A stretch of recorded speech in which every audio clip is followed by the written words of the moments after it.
비정상적 요소만 제대로 걷어내도 3,000포인트를 넘어갈 수 있다고 믿는 사람이고 몇 가지 조치들이 추가되면 저는 길게 봐서 5,000포인트를 충분히 넘길 수 있다고 생각합니다.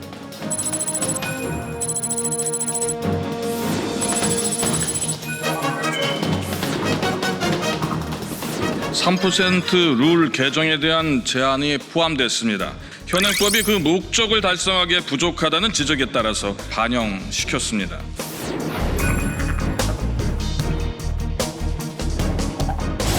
시청자 여러분 안녕하십니까. 그래픽으로 만나는 경제 토크쇼 픽. 복잡한 경제 이슈를 쉽고 명확하게 전달해 드리겠습니다.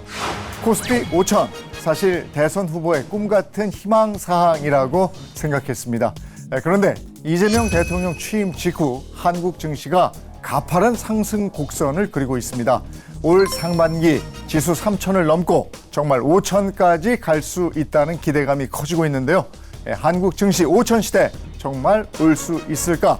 건강한 주식 투자로 돈 벌 수 있는 시대가 곧 올까? 관련한 궁금증들을 낱낱이 분석해 드리겠습니다. 경제 토크쇼 픽 시작합니다.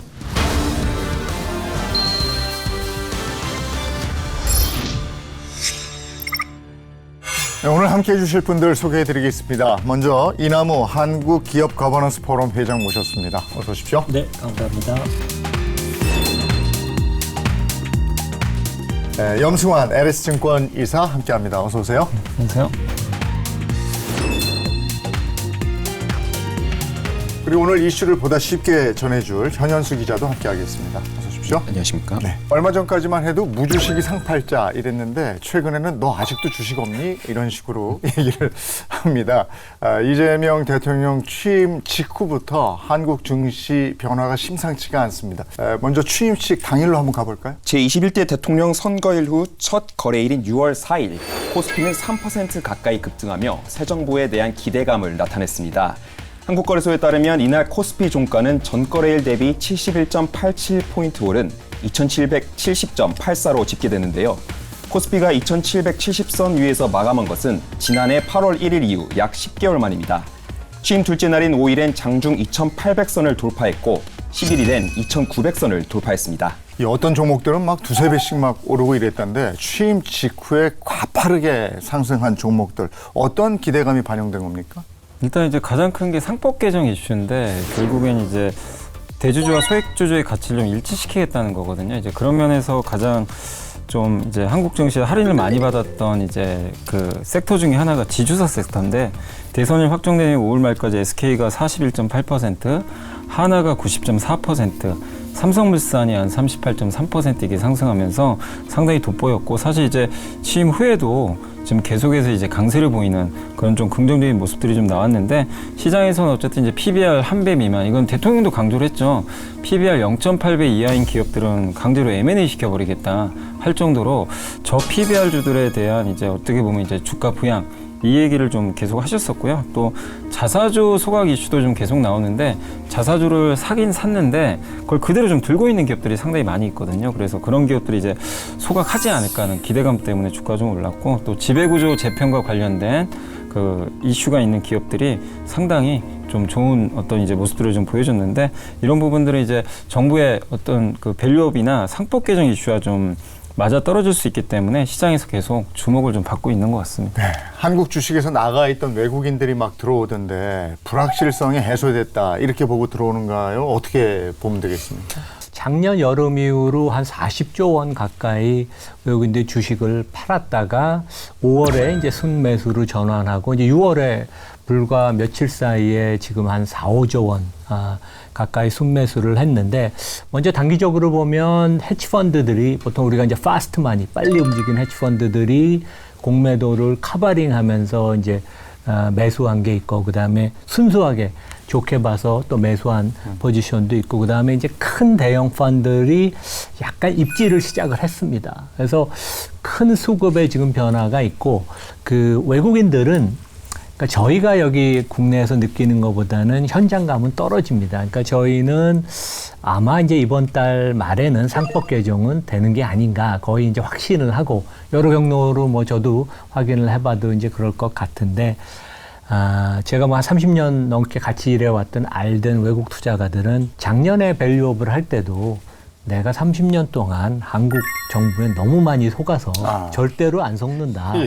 맞았죠. 왜냐 밸류업은 뭐 거의 실패를 한 거니까. 그래서 이번에는 저희는 틀리다고 느끼고 뭔가 거의 확실한 거 아닌가. 그렇게 저희는 현장에서 로컬들은 느끼지만 외국인들은 반신반의하는 그런 게 많아서 아직 큰 돈은 안 들어왔어요. 그래서 이 반신반의하는 그런 회의감이 틀리다는 것을 상법 개정이 입법화돼서 보여주면 큰 돈들이 들어올 것이고 외국인들은 한국이 지금 언더웨이시 많이 돼 있습니다. 왜냐면 가령 우리 MSCI 이머징 마켓에서 한국 비중이 지금 9%밖에 안 되거든요. 대만이 19%인데 그래서 비중이 워낙 낮은 상태인데 이게 한번 돌기 시작하면 어마어마한 돈들이 들어올 수 있고 저도 이제 뭐 거버넌스 관련된 일을 하니까 최근에 뭐 하루에도 한두 개 콜을 하지 않는데 아니면 국내 들어와서 미팅 뭐 이런 것들이 되게 많습니다. 그래서 큰 변화, 패러다임의 변화가 감지가 되고 있습니다. 지금 막 오르니까 이렇게 오르는 타이밍에 내가 지금 들어가도 되나 하시는 분들도 있을 텐데 지금 말씀이 큰 돈 안 들어왔어요 이러니까 아직은 안 들어왔습니다. 들어가야 되겠다 생각이 더 듭니다. 왜냐하면 그 4월에 그러니까 이제 미국을 떠나서 지금 전 세계 유럽, 아시아로 돈이 들어오잖아요. 근데 4월에 일본 주식만 외국인들이 36조 원을 샀어요. 그러니까 이게 돈이 최근에 큰 돈들이 많이 움직이고 있습니다. 예. 요즘 장을 허니문 랠리 이렇게 얘기를 하던데 그 과거에도 대선 직후에 이런 허니문 랠리가 있었습니까? 뭐 항상 있는 것 같아요. 네. 사실 이제 우리나라도 그 9차례 그동안 이제 선거에서 보면 코스피가 선거 한 달 뒤에 평균 한 4.7% 가까이 올랐고요. 1년 뒤에 15.4% 올랐다고 하니까 이건 평균이죠. 물론 하락한 경우도 있긴 있었어요. 그렇지만 이제 대부분 평균 내보면 또 성과가 좋았고 트럼프 대통령 당선되고 미국 증시가 또 얼마나 좋았습니까? 그때도 이제 허니문 랠리죠. 그래서 실제로 이제 그 항상 새로운 신정부가 이제 나오게 되면 그 정책을 추진하는 과정에서 성장을 항상 우선시하다 보니까 그런 부분에는 기대감이 좀 반영을 했던 것 같고 가장 저도 기억에 남는 게 그 이명박 그 전 대통령이 이제 당시에 그 당선이 됐을 때 아마 기억하시겠지만 747 공약을 내놓으신 적이 있어요. 뭐 경제 성장률 7%, 국민소득 4만 달러, 경제 7대 강국 달성 그리고 가장 내리에 박혔던 게 코스피 5천 간다. 이걸 이제 했는데 사실 초반에 분위기는 되게 좋았지만 좀 아쉽게도 코스피 5천은 이제 먼 나라 얘기가 돼버렸고 좀 공연불로 좀 끝난 건 좀 아쉬웠지만 어쨌든 금융위기 때거든요. 근데 그걸 좀 극복하면서 초기에는 좀 상당히 좋은 성과를 낸 걸로 기억을 하고 있습니다. 이번에는 그냥 이게 허니문 뭐 랠리에 그치지 않을 것이다라고 얘기하는 것이 그동안의 이제 공약 때문인데 그 공약 중에 어떤 부분에 사람들이 집중하고 있습니까? 그러니까 가장 핵심은 이제 상법 개정이죠. 그래서 상법 개정이라는 게 외국 사람들은 이렇게 보고 있습니다. 그러니까 어려운 그런 법률적인 용어가 아니라 투자자 보호. 그러니까 이제 외국 사람들이 이제 전 세계 아무데나 투자할 수 있잖아요. 우리 뭐 내국인들도 마찬가지지만, 근데 내가 그 회사의 주식을 사서 주인이 되는데 주인을 이제 이사회가 보호를 안 해주니까. 왜냐하면 이사회라는 것은 주주가 나의 그 권한을 위임을 해서 나를 위해서 이사회가 일을 해줘야 되는데 나를 위해서 일하지 않고 패밀리나 특정 지배주주를 위해서 일하니까 투자자 보호가 전혀 안 된다. 다행인 것은 이재명 대통령이 자본시장에 대해서 아주 해박하고 그다음에 정확하게 이슈를 짚는 것 같아요. 그래서 제가 맡고 있는 거버넌스 포럼이 4월에 차기 정부에 바라는 7개 자본시장 과제를 얘기했는데 실제 이번 상법 개정의 그 상세 내용을 봐도 배당소득 분리과세만 지금 빠져 있고 그것은 조금 더 시뮬레이션을 해야 된다고 이제 그런 얘기를 민주당이 하는데 나머지 부분들은 다 포함이 돼 있습니다. 그러니까 투자자 보호, 그 다음에 자사주 소각, 그 다음에 그 집중 투표제, 그 다음에 이제 그 감사위원이 되는 사회이사를 뽑을 때 지금 1명인데 그것을 2명으로 늘리는, 어떻게 보면 이제 투자자 보호를 하고 회사가 주주를 위해서 일하게 만드는, 우리가 지금 그것을 보고 있고 어떻게 보면 야구로 비교하면 9회 중에 한 1회 말, 2회 초, 그러니까 이제 아주 첫 단계여서 우리가 뭐 상승, 그러니까 이제 밸류에이션이 지금 이제 한 8배, 8.5배에서 퍼 기준으로 9배인데 상당히 많이 올라갈 여지가 있다고 국제 투자가들은 이제 보고 있습니다. 한국 기업들이 워낙 좋으니까요. 네. 그동안 우리가 여러 번의 선거를 치르면서 공약은 공허한 약속이다 이런 얘기를 많이 했었기 때문에 실현 의지와 실천력 이게 중요할 텐데 이번에 이재명 대통령 경우에는 취임 후에 첫 외부 행보가 한국 거래소였어요. 그래서 공약 실천 의지를 보인 것이다 이런 평이 있는데 어떻게 보십니까? 네, 지난 11일 이재명 대통령은 한국거래소를 찾아 주가지수 5천 시대를 활짝 열어가자고 말했습니다. 또 자본시장 활성화를 위한 여러 개선책을 적극 추진하겠다며 불공정 거래를 조속히 적발하도록 시스템을 개선하고 신속한 조사를 위해 관련 조직 인력을 확충하는 방안을 적극 검토하라고 지시했는데요.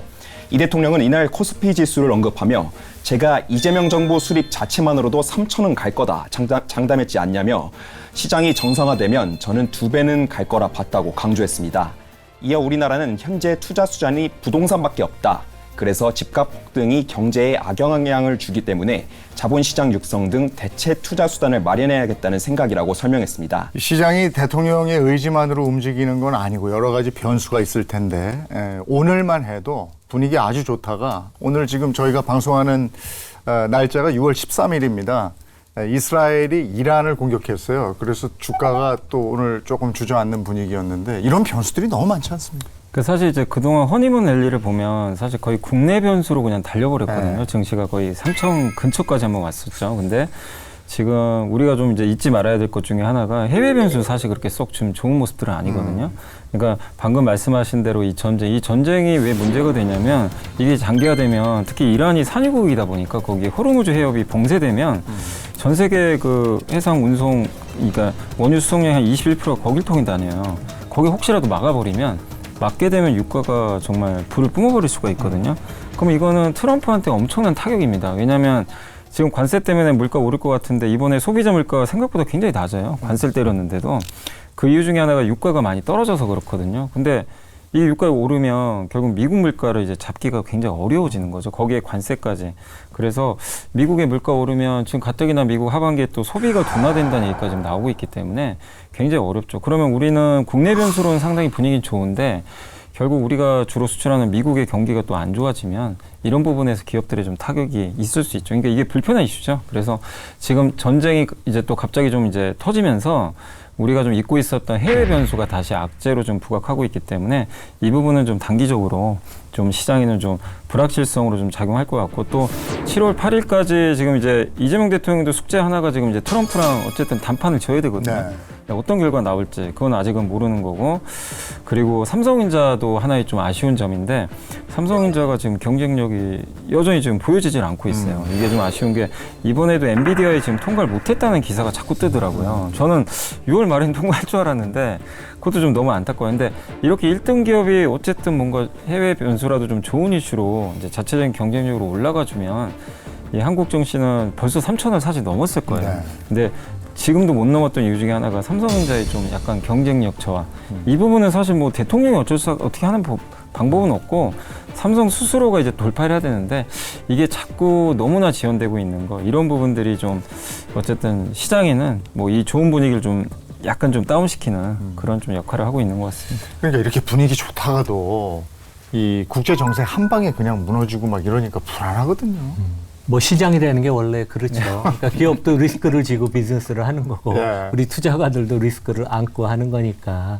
근데 하여간 한국이 조금 이번에는 이제 그동안 우리 많은 투자가들이 지난 2, 3년 동안 국장을 네. 떠나서 이제 미국으로 가서 다 서학개미가 됐고 제가 학교에서 우리 학생들을 보면 옛날에는 한국, 미국 투자를 같이 하다가 한국 시장을 버리고 미국을 가는데 네. 요즘은 한국 시장은 투자를 시작도 안 하고 그냥 바로 미국으로 가요. 그러니까 이제 엄마 아빠한테 얘기를 들었는지 이제 그러는 경향이 있는데 결국 투자자 보호 이제 이게 어떻게 보면 시장의 가장 중요한 그 기능인데 저는 뭐 상당히 이번에는 물론 이제 결국 마지막 입법화 과정을 지켜봐야 될 것이고 우리나라는 이 재벌의 로비 능력 그다음에 이제 방해하는 힘이 어마어마합니다. 되게.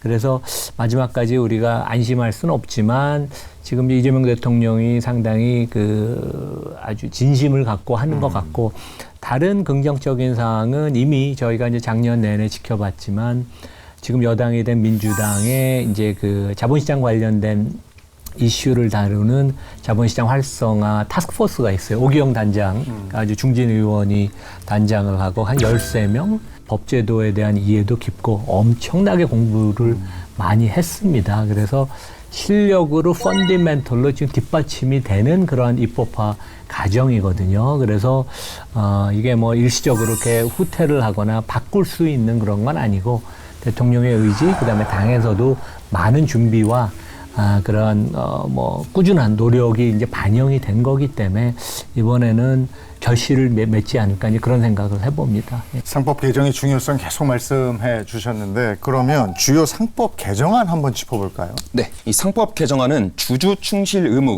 전자주주총회 도입, 사회이사 명칭을 독립이사로 전환, 대규모 상장사에 대한 집중투표제 의무화, 감사위원 분리선출 단계적 확대 등을 주요 내용으로 담고 있습니다.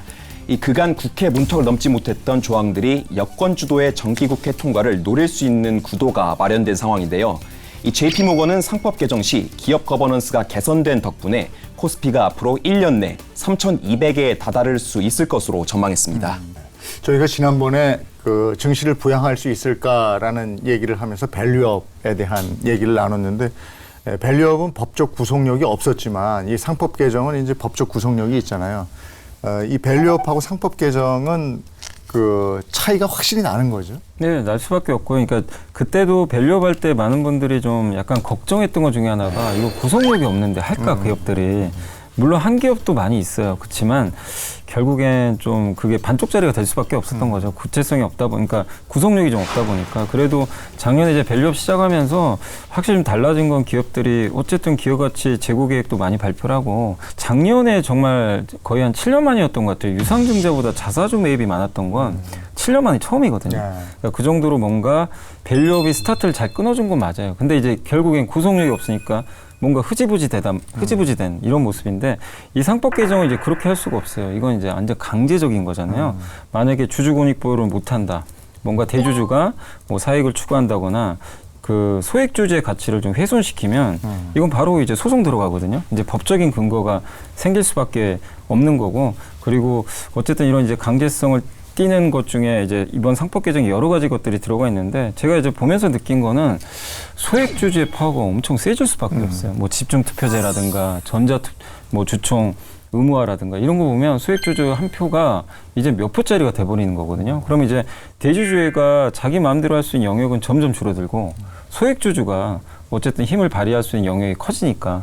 그러니까 이제 그러다 보니까 좀 기업들 반발도 있긴 하지만, 그러나 저는 이거는 이제 가야 될 길이라고 생각을 하거든요. 근데 잠깐 소송에 대한 말씀도 해주셨지만 이게 이제 이사의 충실 의무 대상이 기존 회사에서 주주로 확대되는 내용, 이게 쟁점으로 되고 있는데 소송이 남발되지 않겠느냐 이런 우려가 하나 있고, 이사의 충실 의무 대상이 그럼 범위가 어떻게 되느냐 이런 얘기가 있어요. 어떻게 되는 겁니까? 그러니까 그 남소의 우려라고 하죠. 이제 소송이 남발된다는 것은 이제 기우입니다. 왜냐하면 이제 우리가 2020년에 그때도 상법 개정이 있었는데, 그때는 이제 3% 룰이라고 어떤 특정 주주도 한 명의 감사위원이 되는 사회이사를 뽑을 때는 그 의결권이 3%에 제한이 돼서 이제 일반 소수주주들이 좀 더 영향력을 행사할 수 있게 할 때 뭐 대단했습니다. 대한민국의 모든 언론, 재계, 산업계가 이 외국 자본이 대한민국 이사회를 침투해서 정보를 다 빼내간다. 근데 그런 적이 한 번도 없었습니다. 그래서 이제 이것은 어떻게 보면 재계, 그 다음에 이제 뭐 경제단체들의 저는 언론 플레이라고 하고, 그 다음에 펀드들이 그렇게 보통 일반적인 액티브 펀드는 소송을 할 수가 없습니다. 자기 운영하느라고 바쁘니까. 근데 물론 이제 행동주의 액티비스트가 있죠. 근데 이제 그들이 갖고 있는 포지션 중에 명백한 이사 충실의 의무의 위반 케이스가 있으면 그 펀드들은 소송을 할 수 있지만, 과연 그 케이스가 얼마나 될 것인가, 이제 그런 것들은 궁금하고, 저희 포럼에서 작년하고 재작년에 1년 반 동안 우리나라 대표 기업인 삼성전자 현대차의 1년 반 동안 이사회 안건을 분석했는데, 단지 4%만 이사 충실의 의무가 적용되는, 그러니까 이사회 안건 중에 대부분은 일상적인 것입니다. 소송에 대한 우려는 과다하다, 이제 그렇게 생각을 합니다. 또 하나가 자사주 소각 의무화 이건데 이게 보통 자사주가 기업들의 경영권 방패로 활용되고 이랬는데 이게 무조건 자사주를 소각하는 걸 의무화해도 되겠는가? 이건 어떤 얘기? 그러니까 선진국에서는 자사주를 사서 소각을 안 하면 그 안건이 이사회를 통과를 못 합니다. 왜냐하면 자사주라는 것은, 자사주를 시장에서 사는 것은 회사의 돈은 이제 주주의 돈이죠. 주주의 돈을 사용해서 회사 주식을 사서 소각을 안 하고 회사의 금고주 형태로 재무상태표에 내버려 두면 특정 주주의 경영권 방어를 위해서 사용하니까 그 자체가 심각한 문제죠. 이런 것들이 이제 충실의 의무에 이제 해당이 되는데, 한국은 이제 그러한 것을 악용을 해왔고, 회사의 가령 신영증권 같은 데가 자사주를 전체 발행 주식수의 50%, SK가 25%를 들고 있죠. 근데 그것이 혹시 경영권에 위협이 되면 제3자한테 매각을 하고, 이미 지난 몇 달 동안 많은 기업들이 상법 개정이 되기 전에 자사주를 자기한테 우군한테 이비 교환사채를 통해서 발행을 하고 있습니다. 그래서 이제 그런 것들은 되게 나쁜 일반 주주의 권익을 침해하는 거여서, 이런 것들은 우리나라 기업들이 스스로 이사회가 자율적으로 이것을 통제를 못하면 결국 강제화할 수밖에 없다. 또 하나가 전자주주총회 의무화 이것도 포함이 되어 있는데 이게 일반 주주들한테 힘이 좀 실릴까요? 주주분들은 지역이 다 다르잖아요. 네. 근데 대부분 주주총은 서울에서 많이들 하거든요. 그러니까 제주도 계신 분이 자기 표 행사하기 되게 어렵고, 의결권 행사도 쉽지 않지만 질문도 하고 싶은데 할 방법이 없어요. 그냥 와야 되거든요. 그래서 예전에도 이렇게 제가 보면 우리나라에 정말 잘 알려진 그런 기업들이 주총장을 또 이게 막는 경우도 되게 많아요. 네, 그러니까 자기 직원들 동원해가지고 못 들어가게. 근데 이미 차 있으니까 들어가기도 쉽지가 않고. 그러면은 누가 봐도 뻔하잖아요. 자기네들이 유리한 쪽으로 결정을 하겠다는 거. 소액주주는 힘을 못 쓰게 하는 건데, 이 전자주주총회 사실 이것도 되게 많은 외국에서 보면 되게 웃을 수밖에 없는 게, 아니 세계에서 인터넷 제일 빠른 국가가 그렇죠. 이거를 지금 아직도 의무화 안 한다는 게 아마 이해할 수 없을 것 같아요. 근데 어쨌든 이게 이제 의무화가 되게 되면 어쨌든 소액주주분들이 어느 시점에서도 내가 일하고 있는 와중에도 어디든 국내 어디서도 이렇게 투표를 또 할 수 있는 거니까 개정안에 포함이 돼서 통과만 된다면 굉장히 긍정적으로 생각을 하고 있습니다. 또 하나 대규모 상장 회사의 집중 투표제 도입. 여기에 대해서는 제2의 소버린 사태가 우려된다 이런 얘기도 있는데 이게 진짜 그렇습니까? 집중 투표자라는 것은 좀 독특하고 한국에만 이제 얘기가 되는, 그러니까 다른 나라에 없는데, 이게 필요한 이유는 너무 운동장이 기울어져 있다. 왜냐하면 일반적으로 우리나라 패밀리들이 전체 주식수 중에 한 20-30%를 들고 있으면 가령 10명의 전체 이사회 10명을 다 선임을 할 수 있습니다. 그러면 일반 주주는 70-80%를 들고 있는데, 실제 나를 대변해 줄, 나의 의견을 반영해 줄 이사를 한 명도 뽑지 못하는 형편이니까, 그런 면에 있어서는 일반 주주도 나의 표를 몰아서 한두 명이라도 선임을 할 수 있으면, 이게 어차피 과반수 의견이기 때문에 안건을 뒤집을 수는 없지만 이사회의 분위기도 바꿀 수 있고, 그 다음에 이제 편향된 의견을 견제를 할 수 있고, 이제 그런 면에 있어서는 집중투표제 도입을 꼭 해야 된다고 생각하고, 그건 비단 국내에서뿐만 아니라 해외에서 이제 가장 존경을 받는 거버넌스 단체인 아시아 기업 거버넌스 협회라고 있어요. ACGA라고. 거기도 한국은 예외적으로 너무 그 지배주주의 전횡이 심하니까 집중투표제를 도입을 해야 된다, 그렇게 권고를 하고 있습니다. 네. 자식한테 상속이 끝날 때까지는 주가도 안 올리고 이랬다면서요? 그런 예도 있다면서요? 상속세가 너무 많이 나가니까요. 네. 상속세가 사실은 이번에 넥슨도 그렇잖아요. 넥슨의 김정주 회장이 사망하고, 그게 사실은 어떻게 보면 이제 정부 지분이 정부 회사가 돼버렸거든요. 사실 어떻게 보면. 그러니까 이제 상속세가 이제 너무 많다 보니까 기업들 입장에서는 어쨌든 이게 올라가면 올라갈수록 내가 상속 이슈가 생기면 그 많은 세금을 부담을 해야 되거든요. 그러다 보니까 이제 의도적으로 이제 주가를 낮췄다라는 이제 그런 이제 사실 소액주주분들의 생각도 지금 굉장히 강한 그런 상황입니다. 또 하나 주가 조작이 있을 때는 즉각 퇴출하는 거, 원 스트라이크 아웃제. 근데 이건 입증해야 되잖아요. 가능하겠습니까? 실제 작년 재작년에도 여러 가지 정황들이 되게 많았죠. 버블 작전 세력이 주가를 인위적으로 끌어올린 업종이나 그런 회사들도 많았는데 그런 쪽에 너무 금융당국이 안일하게 대응을 하지 않았다. 그래서 이번에 이제 뭐 이재명 대통령이 원스트릭 아웃제로 패가망신을 하겠다 아주 강한 표현을 쓰셨는데 오히려 아이가 공정한 시장 질서를 위해서는 한번 시범적으로 그런 케이스를 만드는 것도 되게 좋을 것이다. 네. 주주의 이익을 우선하려는 상법 개정안. 그러면 이에 따른 수혜주도 있을까요? 사실 뭐 이런 비판들을 굉장히 많이 하시잖아요. 뭐 구글은 알파벳 하나 딱 상장돼 있고 애플도 자회사가 많아요. 근데 애플 하나입니다. 그러니까 미국의 빅테크는 그냥 자기 혼자 상장돼 있는데 한국은 사실 그렇지 않죠. 그러니까 뭐 SK, LG 이런 지주사들 보면 정말 수많은 기업들이 근데 이제 소수의 대주주가 조그만 그 지주회사 지분만 가지고 전체를 다 컨트롤하는 거죠. 예를 들면 이번에 좀 가장 이슈가 됐던 게 삼성바이오로직스가 이제 분할을 했잖아요. 인적 분할하고 갑자기 주가가 급등한 기업이 삼성물산이거든요. 근데 거기서 나왔던 이슈가 보니까 삼성물산이 삼성바이오로직스 최대 주주지만 삼성의 그 전체 그룹의 지분을 무려 55조나 갖고 있는 거예요. 근데 그때 당시에 시총이 20조밖에 안 돼요. 그러니까 이거 뭐가 잘못된 거죠. 회사의 전체 그룹의 지분을 55조 갖고 있는 회사가 20조에 거래되니 이게 그러니까 우리나라의 정말 기형적인 지금 문제였던 거죠. 근데 이런 것들을 이제 상법 개정을 통해서 좀 정상화시키겠다. 이런 가치를 좀 올리겠다는 거고 그리고 역시 또 수혜를 받을 수밖에 없는 게 이런 상법 개정을 하는 가장 근본적인 원인이 우리나라 코리아 디스카운트를 해소해서 우리나라의 또 약간 기형적인 부분이 너무 가계자산이 다 부동산에 집중돼 있어요. 그러니까 이재명 대통령도 그걸 정확히 짚으셨죠. 부동산 대체 수단으로 주식을 하게 하겠다. 그걸 하려면 제도 개선이 필요한데 그러면 이게 이제 자본시장으로 돈이 들어가야 되는데 그래서 증권거래소 가셔가지고 그 얘기 하셨잖아요. 주식시장이 그 중요한 역할을 해야 된다.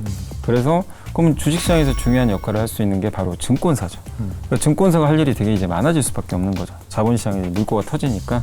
그래서 저는 이번 상법 개정 안에서는 역시 그 지주랑 증권사가 가장 큰 수혜를 받지 않겠냐 이렇게 보고 있습니다. 그러게 증권 금융주가 많이 올랐더라고요. 네, 실제로 많이 올랐어요. 그러면 더 한번 알아볼게요. 이재명 정부의 수혜 업종은 뭐가 있습니까? 이거는 이제 제가 이제 상법 개정안에 따른 거고 이제 정책이 몇 개 좀 나온 게 있잖아요. 근데 거기서 이제 가장 눈에 띄는 게 성장 얘기를 꺼내셨어요. 근데 성장에서 100조 원 AI 투자.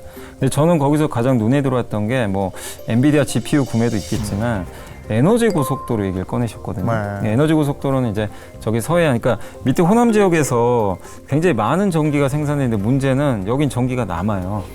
근데 우리는 수도권이 훨씬 전기가 많이 필요한데 이게 공급이 잘 안 돼요. 송전망 투자가 잘 안 돼가지고. 그러니까 해저 케이블을 고전압으로 깔아가지고요. 빠른 속도로 지금 호남이나 이런 데서 생산된 전기를 수도권 데이터 센터로 바로 보내겠다는 거죠. 이게 이제 에너지 고속도로.